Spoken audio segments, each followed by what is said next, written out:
What's up, blockchain gang? Today we're testing a new brake flush kit from Vevor on a 2003 Nissan Xterra with a 3.3-liter naturally aspirated V6 engine. We will be using some brake clean, a drain pan, needle nose pliers, a 10mm wrench, a way to test and extract the old brake fluid, and a light. You may also need to jack the vehicle up and safely support it if you can't fit underneath it well enough to reach the calipers. The fluid needed can usually be found on the cap to the master cylinder reservoir or in your owner's manual. On older vehicles, we want to start with the wheel furthest away from the master cylinder, but on cars like this with anti-lock brakes, you want to locate the ABS module where all of your brake lines lead to and start with the wheel furthest away from that.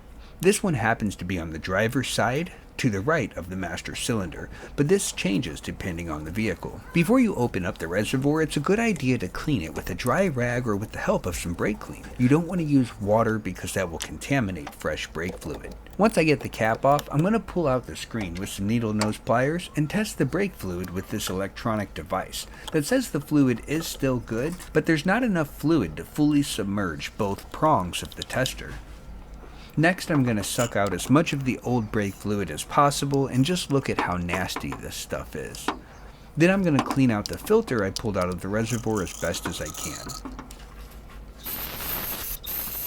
I need to find which adapter fits this vehicle, and it would have been much easier to compare them to the lid instead of trying each one on the reservoir individually. It also didn't help that I had the correct cap, but it was double gasketed, so it took me a while to figure out why it wouldn't seal correctly.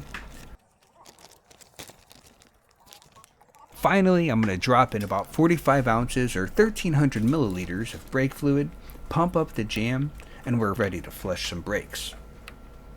Of course, the unit I was sent is defective and the pressure gauge doesn't work, so I had to do the entire job with the system under pressurized in order to play it safe.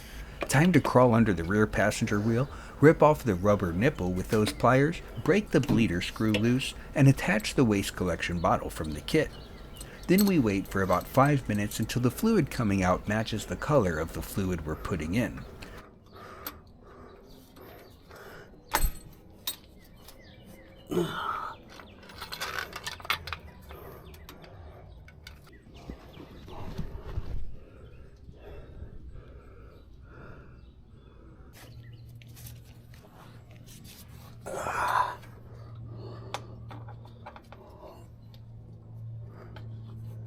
Slam that bleeder screw closed, spray it down with some brake clean, and don't forget to reattach your rubber nipple and grab your light.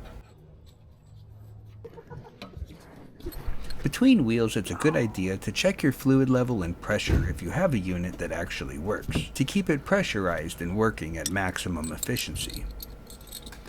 Then we move on to the rear driver's side wheel and repeat this process. Next is the front passenger tire, and of course the final bleeder screw doesn't want to come loose, so I did have to grab a longer 6-point wrench to make sure I didn't strip it out with this dinky ratcheting 12-point that's supposed to be made specifically for this job. Fucking shit. Yet somehow sucks in every conceivable way. You're such a bitch.